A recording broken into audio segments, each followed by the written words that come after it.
ರೈತರಿಗೆ ನಮಸ್ತೆ. ಇಲ್ಲೇ ನೋಡ್ತಿರ್ತೀರಿ, ಒಳಗಡೆ ನೋಡ್ರಿ, ಪೂರ್ಣ ಏನ್ ಕಪ್ಪ ಕಾಣ್ತಿದೆ ನಿಮ್ಗೆ, ಇದು ಬೆಲ್ಲ. ಅಂದ್ರೆ ಇದು 1 ವರ್ಷದ್ದು ಕೊಳತಿರೋ ಬೆಲ್ಲ. ಏನು ವಾಸನೆ ಐತನ ಅದ.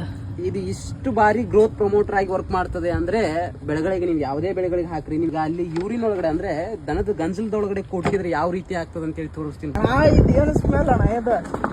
ಹೆಂಗೈತಿ ಸ್ಮೆಲ್ ರೈತರು? ಇದೇನ್ ನೋಡ್ತಿದ್ರಿ, 1 ವರ್ಷದ ಕಳ್ತಿರೋ ಬೆಲ್ಲ ಅಲ್ಲೇನ್ ತಗೊಂಡ್ವಿ, ಅದು ಸ್ಮೆಲ್ಲು ಅಂತೂ ಬಹಳ ಸ್ಮೆಲ್ ಐತೆ.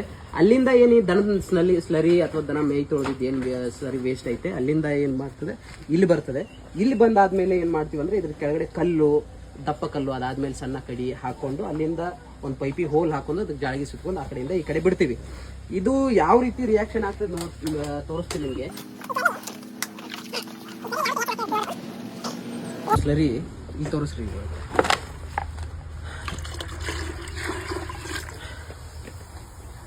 ಯಾವ ರೀತಿ ರಿಯಾಕ್ಷನ್ ಆಗಿ ಬರ್ತದೆ ನೋಡ್ತೀವಿ.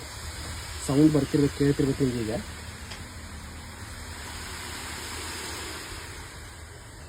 ಯಾವ ರೀತಿ ಸೌಂಡ್ ಬರ್ತಾ ಇದೆ ಅಂದರೆ ಕಂಟಿನ್ಯೂ.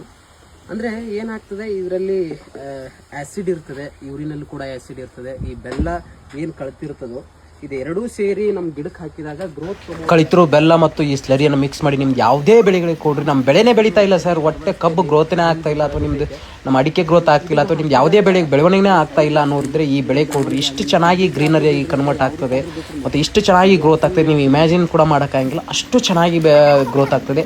ಇದನ್ನು ಉಪಯೋಗ ಮಾಡಿ ನೋಡ್ರಿ ಒಂದ್ಸಾರಿ. ಬಾರ್ಬಡಸ್ ಚೆರ್ರಿ ಇದು. ನಿಮ್ಗೇನಾದರೂ ಬಾರ್ಬಡಸ್ ಚೆರ್ರಿ ಬೇಕಂದ್ರೂ ಕೂಡ ನಾವು ಒಂದು ಕಾಂಟ್ಯಾಕ್ಟ್ ಮಾಡೋದು.